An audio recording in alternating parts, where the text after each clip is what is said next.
If you have heard of Benny Hill, then you must be familiar with his iconic brand of comedy. But do you remember the rise, fall, and lonely death of this beloved comedian? Today, we will take a journey back in time, through old photographs, to explore the historical context of Benny Hill's era. Let's start with a haunting image. On Easter Sunday morning in 1992, just 2 hours after speaking to a television producer about yet another comeback, Benny Hill's close friend, Frankie Howard, collapsed and died. Little did anyone know that Benny himself had already passed away 5 days earlier. It wasn't until a neighbor noticed an unpleasant smell coming from Benny's flat that his lifeless body was discovered. Surrounded by dirty plates and piles of papers, his lonely death marked the end of an era.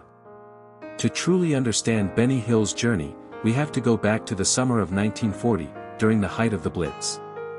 Benny, then just 17 years old, arrived in London with nothing but his ambition to succeed as a comic performer. Show business ran in his blood, as both his father and grandfather had been circus clowns.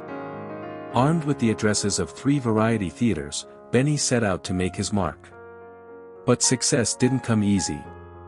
Benny faced rejection and hardship, even sleeping rough in a bomb shelter.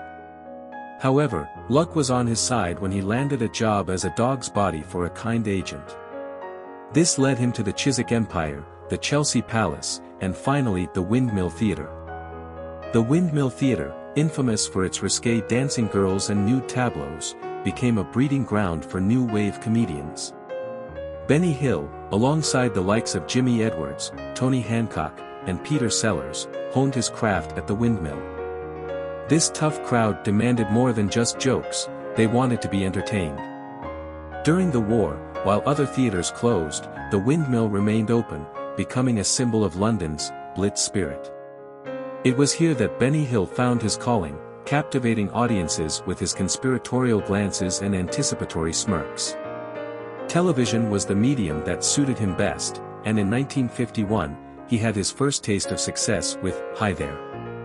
But it wasn't until 1955, with the debut of The Benny Hill Show, that Benny became a household name. He embraced the new technology of television, using recorded inserts and split-screen trickery to create a unique comedy experience. Benny Hill never looked back, becoming a mainstay of British television for the next 35 years. His shows garnered international success, but as society changed, Benny's comedy became outdated and controversial. Accusations of sexism plagued him, and he struggled to adapt to a new era. Behind the scenes, he had an odd relationship with women, never finding a lasting romantic connection. It is believed that Benny was either scared of intimacy or had his own personal struggles. In 1989, Benny Hill's career took a downward turn when he was sacked by Thames Television.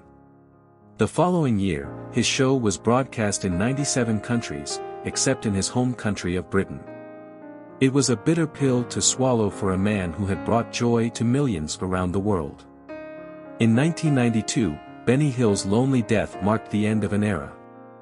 His worldwide success had made him wealthy, but his will was outdated, leaving his fortune to distant relatives he hardly knew. As we journeyed through these old photographs, we've witnessed Benny Hill's rise, fall, and lonely death. We've explored the historical context of his era, from the Blitz to the changing landscape of entertainment.